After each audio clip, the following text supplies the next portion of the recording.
Bien, pues continuamos en esta jornada interhospitalaria de neumología y lo vamos a hacer con una mesa que va a abordar una cuestión muy directa. ¿Cómo mejorar la calidad de vida del paciente de EPOC tras una agudización? Es una mesa que va a moderar Manuel Valle, que es neumólogo del Servicio de Neumología del Hospital Puerta de Hierro. Buenas tardes a los ponentes, buenas tardes al público, a los que están aquí y a los que están en la online. Bueno, los agradecimientos ya se han dado, con lo cual yo creo que esa parte ya lo podemos obviar. Y bueno, nos vamos a centrar en la siguiente mesa en la que vamos a hablar del paciente EPOC, ¿no? Estamos en la era de la cronicidad, los pacientes conviven con muchas de estas enfermedades crónicas, son pacientes de alta complejidad y es necesario crear nuevos modelos asistenciales que ayuden un poco en ese manejo, ¿no? Uno de los principales pilares en los que se está viendo que son eficaces en el tratamiento de estos pacientes suele ser tratamientos individualizados y personalizados y la continuidad asistencial. Y si encima de eso lo apoyamos con TICs o con tecnología y con innovación, pues se ha visto que mejoran muchísimo más y el rendimiento de esas herramientas, ¿no? Entonces, para hablar de este tema, pues qué mejor que esta mesa, ¿no? Estas mis ponentes, ¿no? Que son las ponentes que están aquí, que son la enfermera Carmen Mata, que se encarga del programa de alta domiciliaria y seguimiento a los pacientes después de una agudización, y Patricia Mínguez, que es la neumóloga que puso en marcha un programa de telemedicina en pacientes que ingresan por agudización y que les damos una alta precoz. Y sin más, pues cuando queráis empezamos. Bueno, pues yo soy Patricia Mínguez del Servicio de Neumología y pues voy a comentaros un poco sobre la utilidad de la telemedicina en el seguimiento tras el alta precoz por agudización de EPOC y comentaré nuestra experiencia personal con un programa que hemos tenido en desarrollo en el hospital. En primer lugar, como sabéis, las tecnologías de la información y las comunicaciones aplicadas a las ciencias de la salud son de interés creciente a nivel internacional y los objetivos principales que podemos encontrar serían mejorar la accesibilidad a los recursos sanitarios, a aquellas personas que a lo mejor viven alejadas de hospitales de primer nivel o de centros sanitarios en zonas rurales, así como en países subdesarrollados. Y también otro de los objetivos principales sería la disminución del gasto sanitario, pero sin empeorar ni la calidad asistencial ni la calidad de los resultados, de manera que estos pacientes además sean atendidos en entornos sociofamiliares pues, más adecuados para ellos. Y en la literatura se describen distintas aplicaciones de la telemedicina en el EPOC. En primer lugar, pues para pacientes estables como seguimiento telemático de las terapias respiratorias como la oxigenoterapia o la ventilación mecánica no invasiva. En segundo lugar, también se describen aplicaciones en la agudización de EPOC con la idea de disminuir la estancia hospitalaria, así como las complicaciones intrahospitalarias. Y en tercer lugar, de manera más prolongada, sería la telemonitorización en aquellos EPOC estables en los que lo que pretendemos es detectar precozmente exacerbaciones y poder tratarlas, evitando de esta manera pues, ingresos hospitalarios, así como visitas a urgencias. Realmente las aplicaciones que hemos visto anteriormente, hay estudios y ensayos clínicos, sobre todo en fase estable, pero no se ha llegado a resultados concluyentes. Hay unos resultados que salen a favor de la telemedicina en la EPOC, otros en contra, y las revisiones sistemáticas que se han realizado pues tampoco han llegado a conclusiones.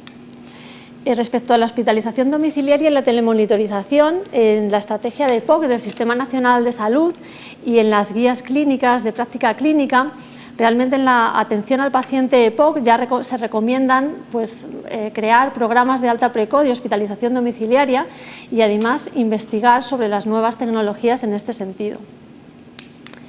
Nosotros en nuestro hospital ya empezamos un programa de hospitalización domiciliaria en pacientes ingresados por agudización de EPOC en 2010 y observamos que sí que se reducía la estancia hospitalaria, disminuía el número de visitas a urgencias y podíamos prevenir reingresos.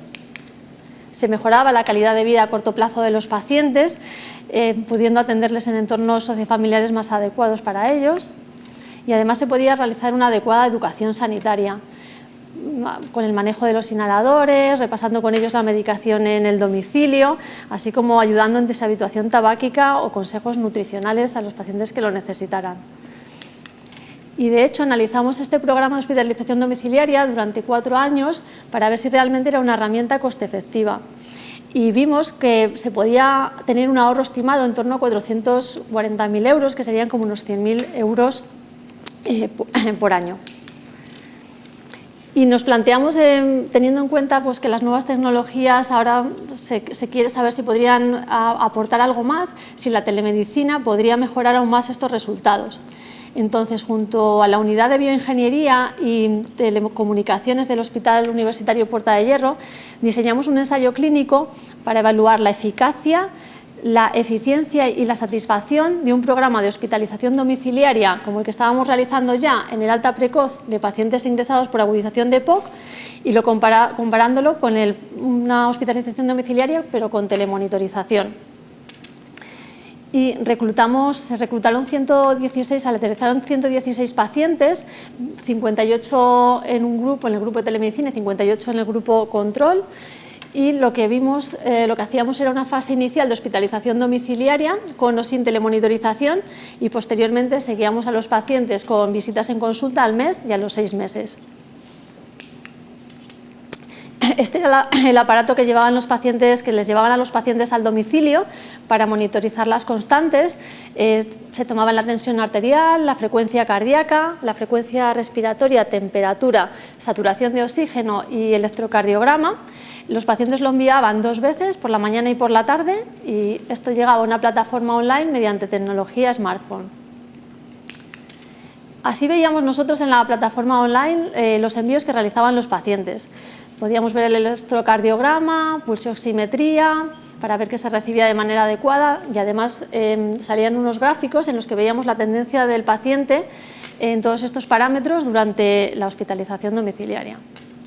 Se podían programar unos intervalos o umbrales de referencia dentro de lo que se consideraba normal para cada paciente o de manera general. Fuera de estos umbrales pues saltaban avisos al personal sanitario. Aquí tenemos las características demográficas y basales de los pacientes incluidos en el estudio. Eran pacientes con una edad media en torno a los 70 años, principalmente eran varones, con un FEV sub 1 entre 1.200 y 1.700, que sería un 50, un 60%, y con una escala MMRC con una mediana de 2 y un BODEX de mediana de 3, sin diferencias significativas entre los grupos. Y respecto a los resultados, bueno, la variable principal, que era el tiempo hasta la primera exacerbación, pues no hubo diferencias significativas, con una mediana de tiempo para la agudización de 48 días en el grupo control y 47 en el grupo de intervención. Y respecto a los pacientes que quedaron sin agudización a los 6 meses de seguimiento, tampoco hubo diferencias significativas, un 57% de pacientes en el grupo control y un 51% en el grupo de telemedicina. Sí que hubo diferencias significativas en el número de visitas realizadas por el personal sanitario a favor del grupo de telemedicina, pero con una duración del tiempo de hospitalización domiciliaria similar, con una mediana de 7 días, además. Tampoco encontramos diferencias en el resto de variables secundarias analizadas, que eran la adherencia terapéutica, la calidad de vida, la ansiedad, depresión de los pacientes o la satisfacción con la atención domiciliaria. Y lo que hicimos fue también valorar la satisfacción de los pacientes que tenían con la telemonitorización. Entonces se diseñó una encuesta de satisfacción con el monitor con 4 preguntas con respuesta y una quinta pregunta libre para que se expresaran lo que sentían acerca de la telemonitorización. La puntuación es mediante una escala Likert que iba del 1 al 5, de menor a mayor satisfacción con la telemonitorización y o necesidad de ayuda para manejar el aparato de telemonitorización. Como vemos, pues necesitaron muy poca ayuda y en cambio el nivel de satisfacción con la telemonitorización fue muy alto.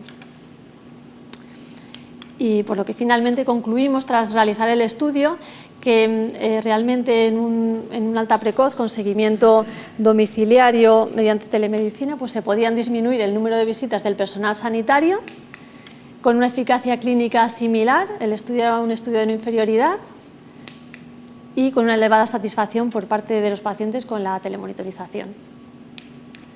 Y bueno, pues sería un poco nuestra experiencia. Muy bien, pues Carmen, déjame ir. Todo tuyo. Gracias. Pues nada, me toca a mí la parte, digamos, de centrarme en lo que es en la educación. Y bueno, para iniciaros un poco en nuestro programa, lo iniciamos aproximadamente en torno a principios del 2010. Quiero comentar que nuestra visión era hospitalaria, o sea, lleva ya muchos años en la hospitalización y los compañeros que lo pusimos en marcha éramos de la hospitalización, pero la verdad es que la visión del domicilio cambió totalmente nuestra visión de cómo vive el paciente una enfermedad de estas características como es la EPOC, porque a veces no sabemos las dificultades que tienen en el día a día enfrentarse a una enfermedad que, aunque todos conocemos desde el punto de vista teórico, a veces tienen unas barreras en su día a día que no siempre son sencillas de afrontar. Entonces, todo este cambio en la visión del paciente y de cómo vive la enfermedad hizo que pues, nuestro objetivo con el programa fuera acompañarles durante este proceso, ¿no? Ya que muchas veces los miedos, las incertidumbres se agolpan a las puertas de los pacientes y de las familias y a veces no tienen a mano una persona sobre la que pueda asesorarse o en la que pueda digamos, apoyarse. Entonces, desde el 2010 sí que hemos tenido que hacer modificaciones en el programa para adaptarnos un poco pues, a la realidad actual, a las características de nuestra zona de atención y a los recursos que hemos ido teniendo, pero sin olvidar jamás la esencia del programa, que es seguir, acompañar y educar en el paciente con EPOC durante su agudización. Los objetivos que tenemos establecidos son disminuir la estancia hospitalaria, asegurar la continuidad asistencial del proceso de agudización, asegurar la administración correcta del tratamiento farmacológico, haciendo especialmente énfasis en la terapia inhalada, realizar la conciliación farmacológica, mejorar el nivel de conocimiento sobre la enfermedad a través de la educación terapéutica y disminuir el número de visitas a urgencias y prevenir reingresos, que en parte es un poco lo que ya adelantó Patricia. Y como ventajas del programa es fundamentalmente humanizar la asistencia, centrar los cuidados en el domicilio. Nos permite empoderar al paciente en el autocuidado, ya que es una enfermedad que, a pesar de ser crónica, también está muy estigmatizada por la asociación al tabaco y la educación también juega un papel muy importante, al igual que en el asma, para empoderar a estos pacientes y ayudarlos a que se cuiden mejor. También el seguimiento nos permite identificar precozmente las recaídas y los fracasos terapéuticos, que muchas veces son motivos de visitas nuevas a urgencias y reingresos. Y cuando identificamos estas recaídas y fracasos, nos permite el seguimiento en el domicilio, realizar las modificaciones necesarias para que podamos, digamos, evitar a veces muchas visitas y reingresos por este tipo de recaídas y fracasos. Y sin olvidar que a veces el domicilio es un lugar muy propicio para que podamos identificar problemas o otras patologías que no están de alguna forma controladas o seguidas y que nos permiten de alguna forma pues, derivar a otras especialidades en caso de ser necesario. ¿Qué hacemos a lo largo de las visitas? Bueno, fundamentalmente nos vamos a centrar en hacer una valoración integral focalizada en la patología respiratoria, en el que vamos a poder evaluar de forma en profundidad los conocimientos previos de los que partimos con los pacientes y con la familia, las condiciones del domicilio, la presencia de cuidadores y, en caso de tenerlo, sus necesidades, que también a veces en muchas ocasiones se obvian. Las visitas nos permiten supervisar y comprobar el cumplimiento del tratamiento, tanto el que tenía previamente como el añadido al alta. La técnica inhalatoria, que sabemos que es la herramienta fundamental en el control de las enfermedades, es un gran hándicap porque requiere destreza y requiere control, y a menudo sigue habiendo errores a pesar de los años de tratamiento. Y también las visitas domiciliarias es una buena oportunidad para revisar otras terapias que tienen prescritas y que a veces requieren modificaciones porque cambia la situación del paciente durante la agudización. Como ya he comentado, los cambios de tratamiento pueden ser necesarios y, de hecho, nuestra experiencia es que casi en un gran número de pacientes es necesario, porque a veces la evolución no es la que se espera. Incluso podemos hacer pruebas complementarias que no requieren el desplazamiento del paciente de nuevo del domicilio. Y quiero insistir en el papel que juega, ya lo hemos hablado, yo creo que ha sido un pilar fundamental que se ha hablado desde el inicio de esta jornada, que la educación terapéutica juega un papel fundamental en el manejo de todas las enfermedades crónicas. En el asma está mucho más establecido, está mucho más integrado, pero en la EPOC es a la vez igualmente importante porque nos permite mejorar el nivel de conocimientos y habilidades a la enfermedad.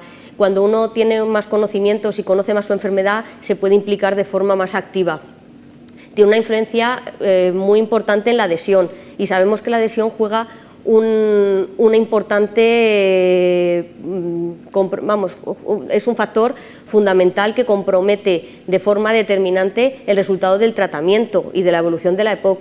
No olvidemos que muchas veces, a pesar de tener un diagnóstico de EPOC, el tabaquismo sigue presente.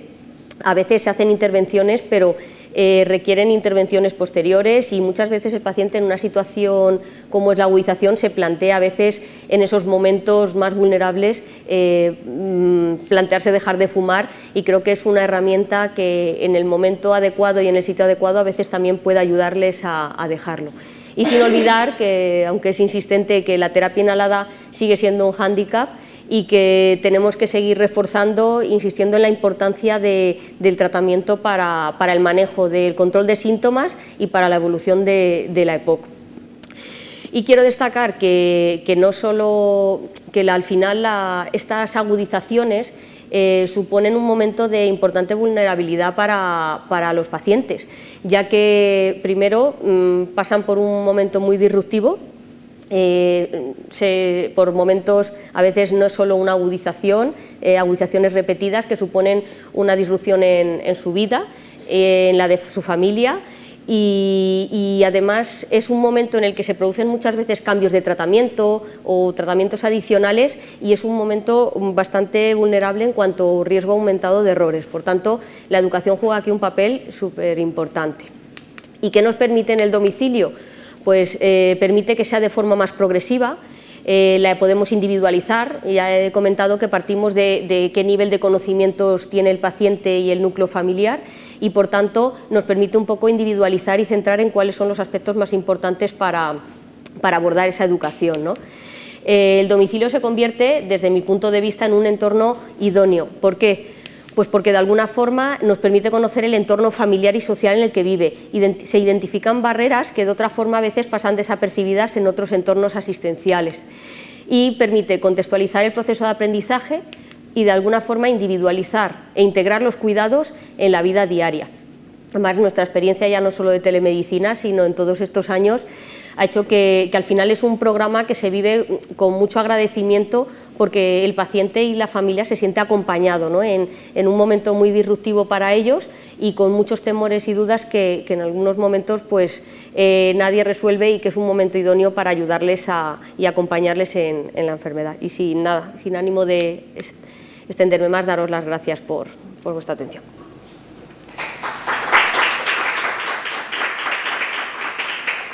Nada, muchas gracias a las dos ponentes, y nada, lo único es para terminar la mesa, yo creo que hemos empezado un camino que es muy largo y que necesitamos ayuda para conseguir llegar al final.